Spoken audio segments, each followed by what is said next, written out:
When you think of the internet, what pops into your head? Is it just Wi-Fi signals floating in the air? Or that vague, weightless idea of the cloud?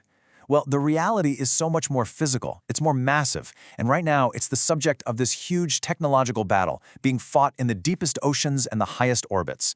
This is the story of that invisible war for the internet. So, if it's not some magical thing floating around, where does the internet actually live? What is the physical thing that connects you, right now, to the entire world? Well, the answer is kind of in two places. The vast majority of it lives at the bottom of the ocean, in this sprawling hidden empire of cables. But now, there's a new challenger, one that's expanding like crazy right above our heads, a constellation of thousands of satellites blanketing the entire Earth. It's really a tale of two wildly different infrastructures. All right, first up, let's talk about the reigning titan, the hidden backbone of our entire modern world. We're talking about an empire built on the seafloor. It is honestly hard to overstate just how dominant this undersea network is. More than 95% of all data that crosses oceans, your emails, your video calls, literally everything, it doesn't travel through the air, it travels through these cables. Satellites? For all their buzz, they don't even come close to this kind of bandwidth. And the economic stakes here, they're just astronomical. On any given day, this network is carrying an estimated $10 trillion in financial transfers. That's not an exaggeration. This is the circulatory system of the entire global economy. So what are these things? They're basically technological marvels. You see, at the very core, you've got these glass fibers, thinner than a human hair, carrying data as pulses of light. But to survive the crushing pressure and the harshness of the deep ocean, those tiny fibers are wrapped in layer after layer of plastic, steel wires, copper, and heavy-duty armor. So who actually controls these vital arteries? Well, it used to be these huge consortiums of state-backed telecom companies. But in the last decade, we have seen a monumental power shift. Today, the new builders, the new owners, the new operators are the tech giants you see right here: Google, Meta, Amazon, and Microsoft. And just look at this chart. It shows you exactly how dramatic that shift has been. In just about 10 years, these four American companies, the hyperscalers, they went from owning less than 10% of the cable capacity to owning a mind-boggling 71%. They are literally building their own private internet backbone across the globe. Okay, so from the dark depths of the ocean, let's look up, way up, into the cold expanse of space to meet the challenger, Elon Musk's Starlink. Now this number is just nuts. It's almost hard to wrap your head around. SpaceX's Starlink constellation of small satellites now accounts for 65% of all active satellites currently orbiting Earth. Let that sink in. One private company controls nearly 2/3 of the satellites in our sky. And we're not talking about a handful of satellites here. This is a constellation of over 10,000 of them, completely blanketing the globe.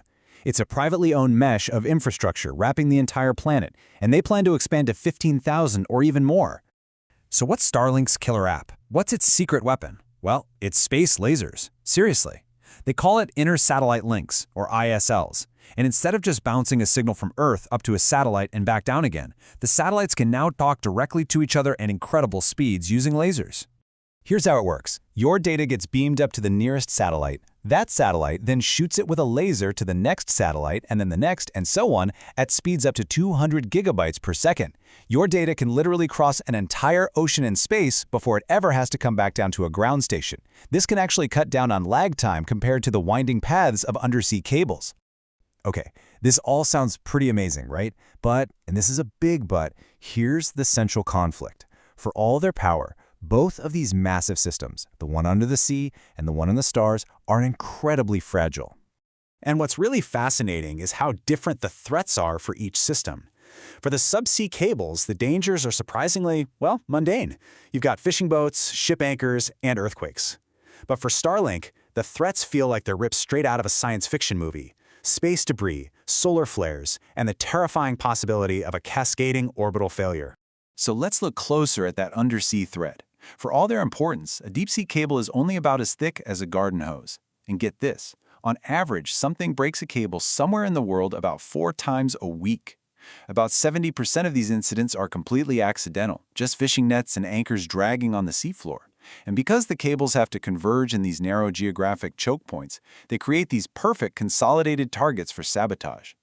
Now let's look up at the sky. This picture, it's beautiful, but it's also kind of terrifying.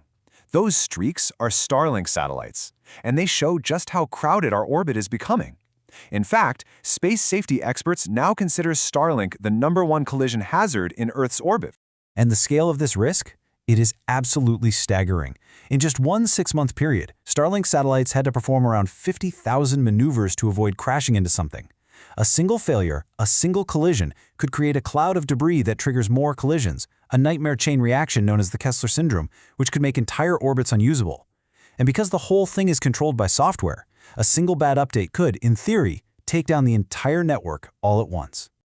So all this fragility, it points to a much bigger and maybe more profound consequence of this invisible battle: the transfer of our global infrastructure into private hands.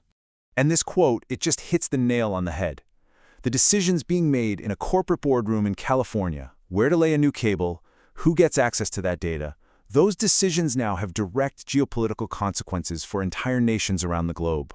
And if you think that's concentrated, just look at orbit. It's the same story, but maybe even more stark. One company, SpaceX, controls nearly double the number of active satellites as every other company and every other country on Earth, combined. The person who controls the satellites has immense global leverage. So, when you put this all together, what does it actually mean for our future? A future that's more connected than ever, but, as we're seeing, also more vulnerable. So here's the central paradox we're left with. Our entire digital world is propped up by two huge systems. One is based on 170-year-old technology and is surprisingly fragile. The other is super futuristic and, well, also shockingly fragile. And the keys to both of these kingdoms are now being held by just a handful of private companies. And that leaves us with this final massive question. As we make our entire digital world dependent on these private empires, are we actually building a more connected and resilient future? Or are we accidentally engineering the largest single point of failure in human history?